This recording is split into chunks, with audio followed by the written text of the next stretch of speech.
Welcome to ട്രൈഡ്റൂട്ട്. നമുക്ക് ഇന്നത്തെ ഗോൾഡിന്റെയും U S ഓയിലിന്റെയും price movement അനാലിസിസും നോക്കാം. അതിനുവേണ്ടി ആദ്യമായിട്ട് എടുത്തിരിക്കുന്നത് ഗോൾഡിന്റെ വൺ ഡേ ചാർട്ടാണ്. വൺ ഡേ ചാർട്ടിലെ പ്രധാനപ്പെട്ട ഏരിയാസ് മാർക്ക് ചെയ്തിട്ടുണ്ട്. ആദ്യമായിട്ട് ഇവിടെ ഒരു ഇംബാലൻസ് മാർക്ക് ചെയ്തിട്ടുണ്ട്. അതുപോലെ തന്നെ ഇതൊരു സപ്പോർട്ടാണ്. മുൻപ് പറഞ്ഞിട്ടുണ്ടായിരുന്നു ഇതൊരു റെസിസ്റ്റൻസ് ആയിട്ട് ആക്ട് ചെയ്തിട്ടുണ്ടായിരുന്നു. ഇതിനെ ബ്രേക്ക് ചെയ്തിട്ടാണ് മാർക്കറ്റ് മുകളിലോട്ട് പോകുന്നത്. അപ്പോൾ റെസിസ്റ്റൻസ് ബിക്കം സപ്പോർട്ട് ആയിട്ടുണ്ട്. അപ്പോൾ പോകുന്ന പോക്കിൽ ഇവിടെ ഒരു ഇംബാലൻസ് ഉണ്ട്. പിന്നെ ഇതിൽ ഒരു ഇംബാലൻസ് ഉണ്ട്, പക്ഷെ അത് ഇന്നത്തെ ക്യാൻഡിൽ ക്ലോസ് ചെയ്താൽ മാത്രമേ നമുക്ക് കൺഫർമേഷൻ വരാൻ പറ്റുള്ളൂ. പിന്നെ ഇത് റെസിസ്റ്റൻസ് ഏരിയ ആണ്. നോക്കിയാൽ കാണാം ഇവിടെ വന്നിട്ട് ഒരു ഹൈ ക്രിയേറ്റ് ചെയ്താണ്. ഹൈയിലേക്ക് റീടെസ്റ്റ് വന്നിട്ടുണ്ട്. മാർക്കറ്റ് റീടെസ്റ്റ് വന്നിട്ട് താഴോട്ടേക്ക് ഇറങ്ങിയിരിക്കുന്നത്. അപ്പൊ അതിന് റെസിസ്റ്റൻസ് ആയിട്ട് എടുക്കുന്നുണ്ട്. അതിന്റെ മുകളിൽ ഒരു ഇംബാലൻസ് ഉണ്ട്. അതിന്റെ മുകളിൽ വീണ്ടും റെസിസ്റ്റൻസ് ഉണ്ട്. അതും മൾട്ടിപ്പിൾ ടൈം വന്ന് മാർക്കറ്റ് നിന്നിട്ട് താഴോട്ടേക്ക് വീണ ഏരിയ ആണ്. അപ്പൊ ഇത്രയാണ് ഇപ്പോൾ ഇന്നത്തെ വൺ ഡേ ചാർട്ടിൽ പ്രധാനപ്പെട്ട ഏരിയാസ് മാർക്ക് ചെയ്യുന്നത്. ഇനി നമുക്ക് ചെറിയ ടൈം ഫ്രെയിമിലേക്ക് പോവാം. അതിനു മുന്നേ എന്തെങ്കിലും പ്രധാനപ്പെട്ട ന്യൂസുകൾ ഉണ്ടോ എന്നുള്ളതൊന്ന് നോക്കാം. ഇന്ന് മാർക്കറ്റിൽ ഒരുപാട് ന്യൂസുകൾ വരുന്ന ദിവസമാണ്. ഇന്ത്യ സമയം 12:30 മുതൽ ഇന്ത്യ സമയം രാത്രി 8:15 വരെ ന്യൂസുകൾ വരുന്നുണ്ട്. അതിൽ ഗോൾഡിനെ ഡയറക്റ്റ് ആയിട്ട് ബാധിക്കുന്ന ന്യൂസ് വരുന്നത് രാത്രി 8:15 ഫ്ലാഷ് മാനുഫാക്ചറിംഗ് PMI, അതുപോലെ തന്നെ ഫ്ലാഷ് സർവീസ് PMI എന്നാണ്. ഈ ഒരു ന്യൂസ് വലിയൊരു ഇമ്പാക്റ്റ് ഉണ്ടാകാത്ത ന്യൂസാണ്, എങ്കിലും ചെറിയൊരു മൂവ്മെന്റ് അങ്ങോട്ടും ഇങ്ങോട്ടൊക്കെ തന്നേക്കാം. അപ്പൊ അതുകൊണ്ട് ആ രണ്ട് ന്യൂസിനെ നമുക്ക് ആദ്യം ഒന്ന് നോക്കാം. അതിന് പ്രീവിയസ് ഫിഗർ വരുന്നത് 48.5 ആണ്. ഫോർകാസ്റ്റ് വരുന്നത് 48.8 ആണ് വരുന്നത്. ഫ്ലാഷ് മാനുഫാക്ചറിംഗ് PMIയുടെ വരുന്നത്. അതിന്റെ actual greater than forecast is good for currency എന്നാണ്. അതായത് ഫോർകാസ്റ്റിനേക്കാളും മുകളിലൊരു ഫിഗർ വന്നു കഴിഞ്ഞാൽ കറൻസിക്ക് അനുകൂലമാകും, ഗോൾഡ് ഇത്തിരി വീക്കാവുന്നതാണ് കരുതുന്നത്. അതുപോലെ തന്നെ ഫ്ലാഷ് സർവീസ് PMI വരുന്നത് പ്രീവിയസ് വരുന്നത് 55.0, ഇപ്പോൾ വന്നിരിക്കുന്നത് ഫോർകാസ്റ്റ് വന്നിരിക്കുന്നത് 55.2 ആണ്. അതിന്റെയും actual greater than forecast is good for currency ആണ്. അതിനും നേരത്തെ പറഞ്ഞ പോലെ തന്നെ പ്രീവിയസിനേക്കാളും അതുപോലെ തന്നെ ഫോർകാസ്റ്റിനേക്കാളും നല്ലൊരു ഫിഗർ വരികയാണെങ്കിൽ USD സ്ട്രോങ് ആവുകയും ഗോൾഡ് വീക്ക് ആവുകയും ചെയ്യും. അപ്പൊ ആ ഒരു സമയത്ത് ട്രേഡ് എടുക്കുന്ന ആളുകൾ സൂക്ഷിച്ചും കണ്ടും ട്രേഡ് എടുക്കുക. വലിയ രീതിയിൽ ഇമ്പാക്ട് ഉണ്ടാക്കാൻ സാധ്യതയില്ലാത്തൊരു ന്യൂസ് ആണ്. ചിലപ്പോൾ ഒരു സിംഗിൾ ക്യാൻഡ് മൂവ്മെന്റ് രണ്ട് സൈഡിലേക്ക് തന്ന് പതുക്കെ മൂവ്മെന്റ് നടക്കും. എന്നിരുന്നാലും ആ ഒരു സമയത്ത് ട്രേഡ് എടുക്കുന്ന ആളുകൾ സൂക്ഷിച്ചും കണ്ടും തന്നെ ട്രേഡ് എടുക്കണം. ഇനി നമുക്ക് ചാർട്ടിലോട്ട് പോയിട്ട് കൂടുതൽ അനാലിസിസ് ചെയ്യാം.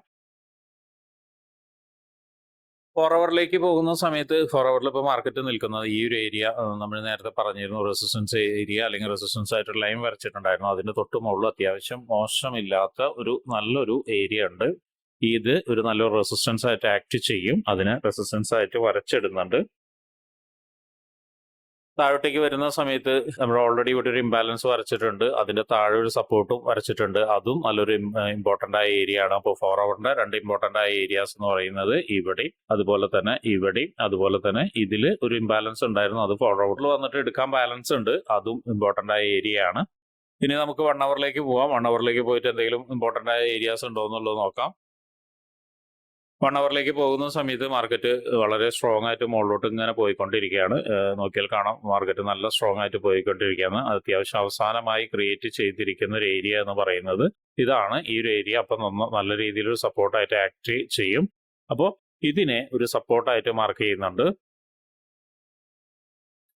ഇനി മുകളിലോട്ട് പോകുന്ന സമയത്ത് ഇവിടെ ഒരു ഇംബാലൻസ് ഉണ്ട്. ആ ഇംബാലൻസിലാണ് മാർക്കറ്റ് നിൽക്കുന്നത്. മുകളിലൊരു സപ്ലൈ ഏരിയ ഉണ്ട്. ഈ ഏരിയയിൽ നിന്നാണ് ഒരു നല്ലൊരു സപ്ലൈ നടന്നത്. അതിന്റെ തൊട്ട് മുകളിൽ നമ്മൾ 4 അവറിൽ വരച്ചു കഴിഞ്ഞ ഒരു നല്ലൊരു റെസിസ്റ്റൻസ് ഏരിയ ഉണ്ട്. അപ്പൊ ഈ ഏരിയയിലേക്ക് എത്തുന്ന സമയത്ത് ഒരുപക്ഷെ ഈ ഒരു സപ്ലൈ ഏരിയയിലേക്കോ അല്ലെങ്കിൽ അതിന്റെ മുകളിലുള്ള റെസിസ്റ്റൻസ് ഏരിയയിലേക്ക് എത്തുന്ന സമയത്ത് ചെറിയൊരു റിയാക്ഷൻ എക്സ്പെക്ട് ചെയ്യുന്നുണ്ട്. എനിവേ നമ്മളിപ്പോൾ അവസ്ഥയിൽ 1 അവറിൽ പ്രധാനപ്പെട്ട ഏരിയ ഇതാണ്. ഇനി നമുക്ക് 50 മിനിറ്റ്സിലോട്ട് പോയിട്ട് വേറെ എന്തെങ്കിലും ഏരിയാസ് ഉണ്ടോ അല്ലെങ്കിൽ എൻട്രി സാധ്യത ഉണ്ടോ എന്നുള്ളത് നോക്കാം. 50 മിനിറ്റ്സിലോട്ട് പോകുന്ന സമയത്ത് ഒരു എൻട്രി സാധ്യത കാണുന്നുണ്ട്. എൻട്രി സാധ്യത എന്ന് പറയുന്നത് ഇപ്പൊ ഈ വരച്ചിരിക്കുന്ന ലൈനിന്റെ തൊട്ട് താഴേക്ക് ഇറങ്ങുകയാണെങ്കിൽ ഇവിടെ നിന്നിട്ട് ഒരു എൻട്രി ബൈ എൻട്രി നമുക്ക് എടുക്കാവുന്നതാണ്. അതൊരു പക്ഷേ ചിലപ്പോൾ എടുക്കാതെ മുകളിലോട്ട് പോകാനുള്ള സാധ്യതയും കാണുന്നുണ്ട്. എന്നിരുന്നാലും മാർക്കറ്റ് അപ്രോച്ച് ചെയ്യുന്ന പ്രധാനപ്പെട്ട ഏരിയാസ് ആയതുകൊണ്ട് തന്നെ ഒരു താഴോട്ടേക്ക് ചിലപ്പോൾ ഇറങ്ങി വരും. അങ്ങനെയാണെങ്കിൽ ഈ ഒരു ഏരിയയിൽ നിന്ന് നമുക്ക് എൻട്രി എടുക്കാവുന്നതാണ്. ടാർഗറ്റ് ഏറെക്കുറെ ഇതിലേക്ക് വെക്കാവുന്നതാണ്. ഒരു പക്ഷേ ഇപ്പൊ നിൽക്കുന്ന ഏരിയയിൽ നിന്ന് തന്നെ താഴോട്ടേക്ക് ഇറങ്ങാതെ മുകളിലോട്ട് പോകാനുള്ള സാധ്യത ഉണ്ട്. അത് മനസ്സിലാക്കണമെങ്കിൽ നമ്മൾ ചെറിയ ടൈം ഫ്രെയിമിലേക്ക് പോകേണ്ടതുണ്ട്. അപ്പോൾ ചെറിയ ടൈം ഫ്രെയിമിലേക്ക് പോയതിനു ശേഷം അങ്ങനെ ഒരു ഓപ്പർച്യൂണിറ്റി കിട്ടുകയാണെങ്കിൽ അവിടെ നിന്ന് എടുക്കാം. അല്ല 50 മിനിറ്റ്സിന് എൻട്രി എടുക്കുന്ന ആളുകളാണെങ്കിൽ ഒന്ന് വെയിറ്റ് ചെയ്യുക. ഈ ഒരു ഏരിയയിലേക്ക് വരുന്ന സമയത്ത് നമുക്ക് എടുക്കാം. പിന്നെ ശ്രദ്ധിക്കേണ്ട ഒരു കാര്യം, മാർക്കറ്റ് മുകളിലോട്ട് പോയിട്ട് ഈ ഏരിയയിൽ നിന്ന് ഒരുപക്ഷെ കൺഫർമേഷൻ എടുത്ത് വരികയാണെങ്കിൽ ഒരുപക്ഷെ ഇത് ബ്രേക്ക് ആവാനുള്ള സാധ്യതയും കൂടിയും കാണുന്നുണ്ട്. കാരണം ഇപ്പോൾ റിവേഴ്സൽ ചിലപ്പോൾ കിട്ടുമായിരിക്കും. വലിയ റിവേഴ്സൽ ആയിരിക്കില്ല. കുറച്ച് റിവേഴ്സൽ കിട്ടിയതിന് ശേഷം ഒരുപക്ഷെ ഒരുപക്ഷെ ഈ 4 അവറിന്റെ ഏരിയയിലേക്ക് അല്ലെങ്കിൽ 1 അവറിന്റെ ഈ ഏരിയയിലേക്ക് മാർക്കറ്റ് എത്താനുള്ള സാധ്യത കാണുന്നുണ്ട്. എന്തായാലും നല്ലൊരു ഇമ്പോർട്ടന്റ് ആയ ഏരിയയിലേക്ക്, വളരെ സോളിഡ് ആയ ഒരു ഏരിയയിലേക്കാണ് മാർക്കറ്റ് കയറി പോകുന്നത്. അപ്പൊ അതുകൊണ്ട് തന്നെ ക്വിക്കായിട്ട് പ്രോഫിറ്റ് ബുക്ക് ചെയ്ത് ഇറങ്ങാൻ ശ്രമിക്കുക. നല്ലൊരു കൺഫർമേഷൻ കിട്ടുകയാണെങ്കിൽ മാത്രം മുകളിലോട്ട് പോവുക. എനിവേ, ഇതാണ് ഇപ്പോഴത്തെ ഓപ്പർച്യൂണിറ്റി. ഇനി നമുക്ക് US ഓയിലിലേക്ക് പോവാം. US ഓയിലിന്റെ 1 ഡേ ചാർട്ടിലോട്ട് വരുന്ന സമയത്ത് വളരെ ക്ലോസ് റേഞ്ചിലുള്ള 2 ഏരിയാസ് ആണ് മാർക്ക് ചെയ്തിട്ടിരിക്കുന്നത്. കഴിഞ്ഞ കുറച്ച് ദിവസങ്ങളിലായിട്ട് ഇതിനെക്കുറിച്ച് ഒരുപാട് പറയുന്നതാണ്. അപ്പൊ അതുകൊണ്ട് അതിനെക്കുറിച്ച് കൂടുതലൊന്നും പറയുന്നില്ല. ഇനി നമുക്ക് നേരെ 4 അവറിലേക്ക് പോവാം. 4 അവറിലേക്ക് വരുന്ന സമയത്ത് മാർക്കറ്റ് നല്ലൊരു സ്ട്രക്ചറൽ ഷിഫ്റ്റ് തന്നിട്ടാണ് ഇപ്പോൾ പോയിക്കൊണ്ടിരിക്കുന്നത്. നോക്കിയാൽ കാണാം, ഇവിടെ നിന്നൊരു സ്ട്രക്ചറൽ ഷിഫ്റ്റ് വന്നിട്ടുണ്ട്, റീടെസ്റ്റ് വന്നിട്ടുണ്ട്, വീണ്ടും മാർക്കറ്റ് സ്ട്രക്ചറൽ ഷിഫ്റ്റ് വന്നിട്ടുണ്ട്, റീടെസ്റ്റ് വന്നിട്ടുണ്ട്. അപ്പൊ ഈ ഒരു ഏരിയനെ നമ്മളൊരു സപ്പോർട്ട് ഏരിയ ആയിട്ട് എടുക്കുന്നുണ്ട്. റീടെസ്റ്റ് വന്ന ഒരു ഏരിയനെ സപ്പോർട്ട് ഏരിയ ആയിട്ട് എടുക്കുന്നുണ്ട്. നോക്കിയാൽ കാണാം, ഇവിടെ മൾട്ടിപ്പിൾ ആയിട്ട് മുകളിൽ നിന്ന് വീണ്ടും സപ്പോർട്ട് എടുത്തിട്ടുണ്ട്. നീട്ടി വരയ്ക്കുന്ന സമയത്ത് പല സമയത്തും ഇവിടെ വന്നിട്ട് സപ്പോർട്ട് എടുത്തിട്ടുണ്ട്. അപ്പോൾ ഇതിനെ ഒരു സപ്പോർട്ട് ഏരിയ ആയിട്ട് 4 അവറിന്റെ വരയ്ക്കുന്നുണ്ട്. അതുപോലെ തന്നെ റെസിസ്റ്റൻസ് നമ്മൾ കഴിഞ്ഞ ദിവസം മാർക്ക് ചെയ്തിരുന്ന ഏരിയ ആയിരുന്നു. അവിടെ നിന്ന് അത്യാവശ്യം മോശമില്ലാത്തൊരു റിജക്ഷൻ കിട്ടി. വീണ്ടും മാർക്കറ്റ് അതിനെ അപ്രോച്ച് ചെയ്യുന്നു, അതിനെ ബ്രേക്ക് ചെയ്ത് മുകളിലോട്ട് പോകാനുള്ള ശ്രമം നടത്തുന്നുണ്ട്. അതിനെ ബ്രേക്ക് ചെയ്ത് മുകളിലോട്ട് പോകുന്ന സമയത്ത് നമുക്കൊരു ചെറിയ ഒരു ഇംബാലൻസ് കാണുന്നുണ്ട്. ആ ഒരു ഇംബാലൻസിനെയും മാർക്ക് ചെയ്തിടുന്നുണ്ട് 4 അവറിന്റെ. മുകളിലോട്ട് വരുന്ന സമയത്ത് ഇവിടെയും ഒരു ചെറിയ ഇംബാലൻസ് ഉണ്ട്. അത് തൽക്കാലം മാർക്ക് ചെയ്യുന്നില്ല, ഇവിടെ താഴത്തുള്ളത് കൊണ്ടാണ് മാർക്ക് ചെയ്യാത്തത്. അപ്പൊ ഇത്രയാണ് 4 അവറിന്റെ ഇമ്പോർട്ടന്റ് ആയ ഏരിയാസ് മാർക്ക് ചെയ്യുന്നത്. അതുപോലെ തന്നെ 1 ഡേ ചാർട്ടിൽ മാർക്ക് ചെയ്ത ഏരിയാസ് ഒക്കെ അതുപോലെ തന്നെ നിൽക്കുന്നുണ്ട്. എന്തായാലും നമുക്ക് 4 അവറിൽ നിന്ന് 1 അവറിലേക്ക് ഒന്ന് പോയി നോക്കാം.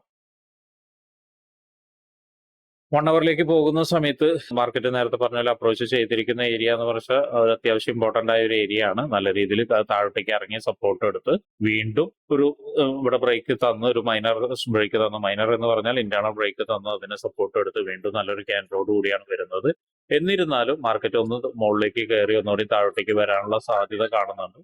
വരാൻ സാധ്യതയുള്ള 2 ഏരിയ എന്ന് പറയുന്നത്, ഒന്ന് ഈ ഇപ്പൊ വരച്ചിരിക്കുന്ന ലൈനിന്റെ ഏരിയ ആണ്. പിന്നെ രണ്ടാമത്തെ എന്ന് പറയുന്നത് ഇവിടെ ഇതിന് താഴെ വരുന്ന ഒരു സപ്പോർട്ട്, വളരെ ക്ലിയർ ആയിട്ട് വരുന്ന ഒരു സപ്പോർട്ട് ഏരിയ. ഇത് നല്ലൊരു ഏരിയ ആണ്. അപ്പൊ ഇത് രണ്ടുമാണ് എക്സ്പെക്ട് ചെയ്യുന്നത്. അപ്പൊ അതിനെയും മാർക്ക് ചെയ്തിടുന്നുണ്ട്. ഇനി നമുക്ക് 50 മിനിറ്റ്സിലോട്ട് പോയിട്ട് ഇമ്പോർട്ടന്റ് ആയ മറ്റു വല്ല ഏരിയാസ് ഉണ്ടോ എന്നുള്ളത് നോക്കാം. 50 മിനിറ്റ്സിലോട്ട് പോകുന്ന സമയത്ത് മാർക്കറ്റ് ഇവിടെ എനിക്ക് നേരത്തെ പറഞ്ഞൊരു ഏരിയ എന്ന് പറയുന്നതായിരുന്നു. അവിടേക്ക് മാർക്കറ്റ് അപ്രോച്ച് ചെയ്യാനുള്ള സാധ്യത ഉണ്ടെന്ന് പറഞ്ഞിരുന്നു. അതുപോലെ തന്നെ ഇവിടെ ഒരു ഹയർ ടൈം ഫ്രെയിമിന്റെ ഒരു സ്ട്രക്ചറൽ ബ്രേക്ക് തന്നിട്ടുണ്ട്. ബ്രേക്ക് തന്ന് മാർക്കറ്റ് വളരെ സ്ട്രോങ് ആയിട്ടുള്ള ഒരു ക്യാൻഡിൽ ക്രിയേറ്റ് ചെയ്തിട്ടുണ്ട്. ഇനി നെക്സ്റ്റ് നമുക്കൊരു എൻട്രി സാധ്യതയാണ്. നെക്സ്റ്റ് 2 രീതിയിലാണ് എൻട്രി സാധ്യത എന്ന് പറയുന്നത്. ഒന്ന്, ഇപ്പൊ നിൽക്കുന്ന ഏരിയയിൽ നിന്ന് നല്ലൊരു കൺഫർമേഷൻ കിട്ടുകയാണെങ്കിൽ നമുക്ക് ചെറിയ ടൈം ഫ്രെയിമിലേക്ക്, അതായത് 5 മിനിറ്റ്സിലോട്ടോ 3 മിനിറ്റ്സിലോട്ടോ പോയതിനു ശേഷം താഴോട്ടേക്ക് ഒരു എൻട്രി എടുക്കാം. എൻട്രി എടുക്കുന്ന സമയത്ത് ആദ്യത്തെ സപ്പോർട്ട് ഏരിയ എന്ന് പറയുന്നത് ഇതായിരിക്കും. കാരണം എന്താണെന്ന് വെച്ചിട്ടുണ്ടെങ്കിൽ ഇതൊരു ഹയർ ടൈം ഫ്രെയിമിന്റെ ആണ്. ഇതിനെ ബ്രേക്ക് ചെയ്ത് വരികയാണെങ്കിൽ ഇതിന്റെ താഴെ ഇംബാലൻസ് ഉണ്ട്. ഒരു ഇംബാലൻസിലേക്ക് മാക്സിമം വെക്കുക. അതും കഴിയുകയാണെങ്കിൽ മാത്രം ഇതിന്റെ താഴോട്ടേക്ക് വെക്കുക. ഇതിന്റെ താഴോട്ടേക്ക് വരുമ്പോഴും പ്രശ്നം എന്താണെന്ന് വെച്ചിട്ടുണ്ടെങ്കിൽ ഇതെല്ലാം സപ്പോർട്ട് ഏരിയാസ് തന്നെയാണ്. അപ്പൊ ഈ താഴോട്ടേക്ക് ഇറങ്ങും തോറും മാർക്കറ്റ് ഏത് ഏരിയയിൽ നിന്ന് വേണമെങ്കിലും റിവേഴ്സ് വരാനുള്ള സാധ്യത ഉണ്ട്. അപ്പൊ അതുകൊണ്ട് നല്ലൊരു കൺഫർമേഷൻ എടുത്തതിന് ശേഷം മാത്രം സെൽ എൻട്രി എടുക്കുക. ഇനി ബൈ എൻട്രി എന്ന് പറയുന്നത്, ഇപ്പൊ നിൽക്കുന്ന ഏരിയയിൽ നിന്ന് നല്ലൊരു ക്യാൻഡിൽ, അതായത് നല്ലൊരു ബുള്ളിഷ് ക്യാൻഡിൽ വന്നിട്ട് ഈ ഒരു ഏരിയനെ കവർ ചെയ്ത് കഴിഞ്ഞു കഴിഞ്ഞാൽ അതിന്റെ ടോപ്പിൽ ഒരു ബൈ എൻട്രി നമുക്ക് വെക്കാം. വെക്കുന്ന സമയത്ത് ശ്രദ്ധിക്കേണ്ട കാര്യം, ആ ബുള്ളിഷ് ക്യാൻഡിലിന്റെ താഴെ അല്ലെങ്കിൽ ഈ ഒരു ക്യാൻഡിലിന്റെ താഴേക്ക് ആയിരിക്കണം നമ്മൾ സ്റ്റോപ്പ് ലോസ് വെക്കേണ്ടത്. ഒരുപക്ഷെ അത് വലിയൊരു സ്റ്റോപ്പ് ലോസ് ആവും. അപ്പൊ അത് ശ്രദ്ധിക്കണം. ഇനി നെക്സ്റ്റ് ബൈ എൻട്രി എന്ന് പറയുന്നത്, മാർക്കറ്റ് ഒന്ന് താഴോട്ടേക്ക് ഇറങ്ങി, നേരത്തെ പറഞ്ഞ പോലെ മാർക്കറ്റ് ഒന്ന് താഴോട്ടേക്ക് ഇറങ്ങിയിട്ട് ഈ ഏരിയയിൽ നിന്നോ അല്ലെങ്കിൽ ഇവിടെ നിന്നോ ഒരു കൺഫർമേഷൻ കിട്ടുകയാണെങ്കിൽ ഒരു ബൈ എൻട്രി എടുക്കാം. പ്രോബബിളി ഇവിടേക്ക് ഇറങ്ങുന്ന സമയത്ത്, അതായത് ഇംബാലൻസിലേക്ക് ഇറങ്ങുന്ന സമയത്തായിരിക്കും ഒരുപക്ഷെ കൺഫർമേഷൻ കിട്ടുക, അല്ലെങ്കിൽ ഇവിടേക്കായിരിക്കും കിട്ടുക.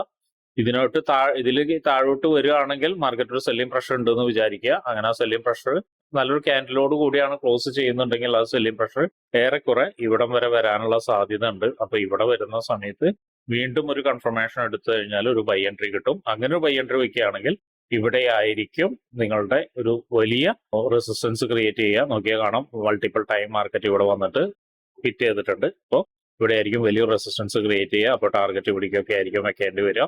അപ്പോൾ പ്രധാനപ്പെട്ട ഏരിയാസും ബൈ എൻട്രികളും നമ്മൾ ഡിസ്കസ് ചെയ്ത് കഴിഞ്ഞു. ഇനി ലൈവ് മാർക്കറ്റിൽ ഇരിക്കുന്ന സമയത്ത് എന്തെങ്കിലും മാറ്റങ്ങളോ ഇതുണ്ടെങ്കിൽ അതിനനുസരിച്ച് പ്രവർത്തിക്കേണ്ടതാണ്. കാരണം ഒരു അനാലിസിസും 100% സക്സസ്ഫുൾ ആവില്ല. അതിന് വ്യത്യാസം വരും. മാർക്കറ്റ് ഒരുപക്ഷെ സഡൻ മൂവുകൾ തരും. മാത്രമല്ല നമുക്ക് പ്രെഡിക്റ്റ് ചെയ്യാൻ പറ്റില്ല. റീറ്റെയിലേഴ്സിന്റെ വ്യൂവിലാണ് നമ്മളിപ്പോ മാർക്കറ്റ് അനാലിസിസ് ചെയ്യുന്നത്. ആക്ച്വലി വലിയ വലിയ പ്ലേയേഴ്സ് മാർക്കറ്റിനെ നിയന്ത്രിക്കുന്നുണ്ട്. അപ്പോൾ അതിന്റെ ഇടയിൽ നമ്മുടെ അനാലിസിസ് തെറ്റാനും സാധ്യതയുണ്ട്. അപ്പൊ അതുകൊണ്ട് ലൈവ് മാർക്കറ്റിൽ എങ്ങനെയാണ് ബിഹേവ് ചെയ്യുന്നതനുസരിച്ച് ട്രേഡ് എടുക്കേണ്ടി വരും.